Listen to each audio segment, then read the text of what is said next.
A birthday should be a celebration, a moment to reflect, rejoice, and step into another year of life.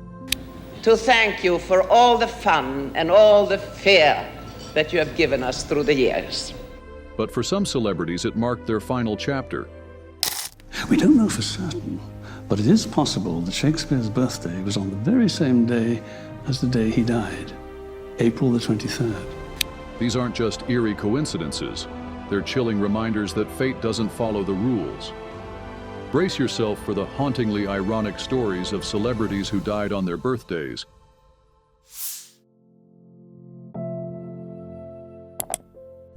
John Banner's life was a script of irony, long before fate wrote its final twist. From the beginning, born in Stanislaw, Austria-Hungary, and raised in vibrant Vienna, he performed with a warmth that couldn't be stifled, turning Vienna's stages and Broadway revues into escapes from a world unraveling. He first pursued law at the University of Vienna before rebellion took the form of acting, his true calling. But behind the comedic roles and booming laugh, history's shadows loomed. Banner, a Jewish refugee fleeing the Nazis, lost his parents and siblings to the Holocaust, only to spend decades playing the very uniforms that hunted them. He reached America barely speaking English, memorizing his first lines phonetically for "From Vienna." Yet he wielded humor like armor. Every typecast role, every painful irony was met with a sharper wit, a gentler punchline. Banner's resilience ran deeper than the stage. Joining the U.S. Army Air Corps in World War II, he became a supply sergeant, serving honorably and posing for recruiting posters, defying the regime he'd escaped, even if not on the battlefield. His most enduring legacy, Sergeant Schultz of Hogan's Heroes. With a bumbling ignorance and immortal catchphrase, I know nothing, I see nothing, I see nothing! Banner made audiences laugh at war's absurdity, turning satire into strength. Then, in 1973, the cruelest twist, dying on his 63rd birthday from a burst abdominal aortic aneurysm while visiting Vienna, the city he'd fled and returned to in his final days. The same date on his birth certificate now marked his grave at Mauer Cemetery. The universe, it seemed, had a punchline of its own. The world called it tragic. But Banner's story was never tragedy. It was resilience. It was living with such light that even typecasting and heartbreak couldn't dim his warmth. Fate tried to bookend his life with symmetry. John Banner laughed last and left the stage on his own terms.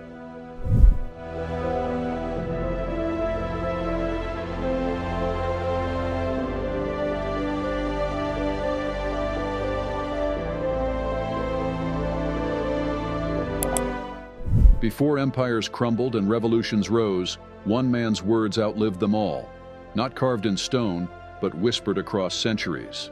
From Stratford-upon-Avon's quiet market streets to the smoky glow of the globe's wooden O, William Shakespeare turned the raw stuff of life, lust, power, madness, grief, into language so vital it pulsed like a heartbeat. His stage was a mirror held up to nature, but his genius lay in showing the cracks, the blood, the trembling hands behind the glass. While some contemporaries drank themselves into obscurity or fell in tavern brawls, he shaped his fate with unusual cunning. Actor, playwright, and part owner of the very stage he commanded. He gave voice to kings and clowns with the same ruthless tenderness, as though he'd worn every crown and drunk from every gutter. Then, the curtain call. April 23, 1616. Tradition says he died on his 52nd birthday, though only his baptism is recorded. No dramatic last words, only a will signed in a shaky hand and the quiet irony of departing in rhythm with the day he entered the world. Fever? Accident? A night of too much drink with Ben Jonson and Michael Drayton? The truth vanished like stage fog in sunlight. History calls it coincidence. But in a life spent bending fate to verse, perhaps this was his final couplet.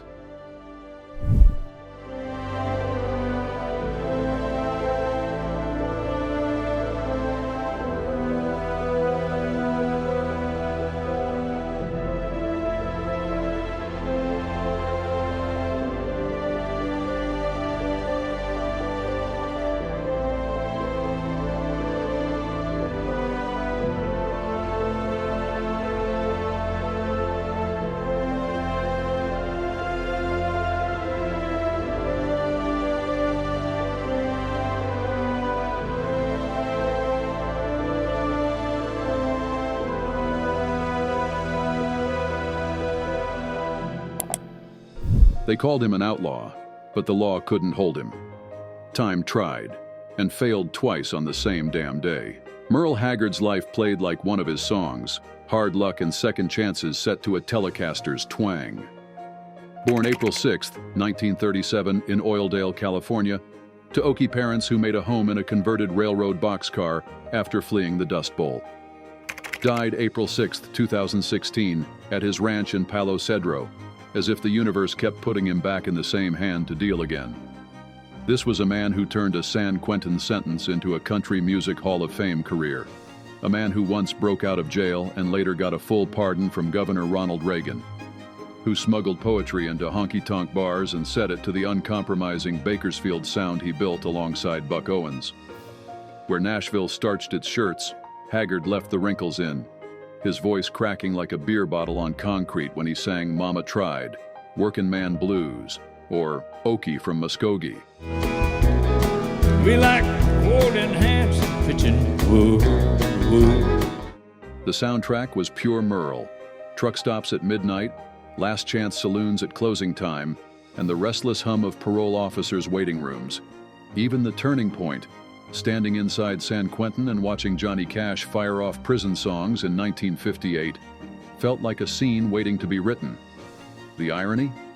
The ex-convict who became country royalty slipped away at home, surrounded by family, on the same date he'd entered the world fighting.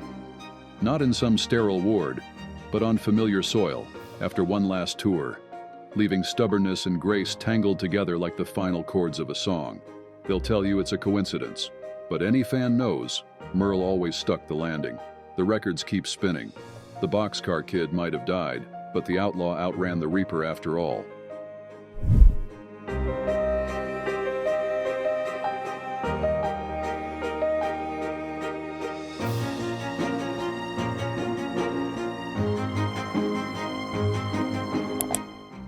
The world first met Ingrid Bergman on August 29, 1915.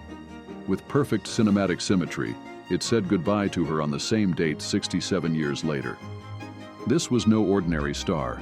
Bergman radiated an authenticity so potent it reshaped Hollywood itself. When she arrived from Sweden in 1939 to remake Intermezzo, executives gasped. Here was an actress who refused heavy makeup, who balked at eyebrow plucking, whose beauty came not from artifice, but from an almost startling emotional transparency. That rawness would make Ilse Lund in Casablanca immortal and bring her first Oscar for Gaslight's Haunted Wife. Her personal life became its own script. The affair with director Roberto Rossellini during Stromboli sparked outrage so fierce that a U.S. senator denounced her from the Senate floor. Hollywood shut its doors. Lesser stars would have faded. Bergman turned the scandal into reinvention, working across Europe in multiple languages until her triumphant return in Anastasia earned her a second Oscar. She would win a third for Murder on the Orient Express, a Tony for Joan of Lorraine, and 2 Emmys, the last for her final role, A Woman Called Golda. If I am not for myself, then who will be for me? But if I am for myself only, then what am I? Filmed while battling breast cancer, her portrayal of Golda Meir burned with quiet authority. On her 67th birthday just after midnight in London, Ingrid Bergman slipped away, having celebrated that night with her family. The same date on her birth certificate now closed the script. It feels scripted by a master dramatist. But Bergman was always both player and playwright of her extraordinary story, a woman who refused to be made over, who could survive scandal, master 5 languages, and leave behind performances so alive they still breathe on screen.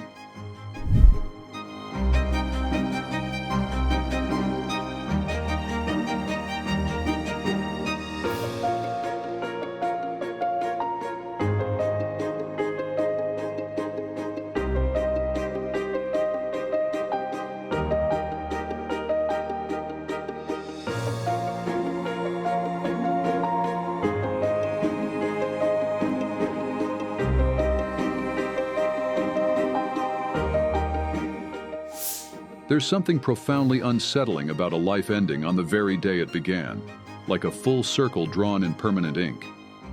These celebrity deaths leave us wondering, Was it pure coincidence or a strange twist of fate? Let us know in the comments.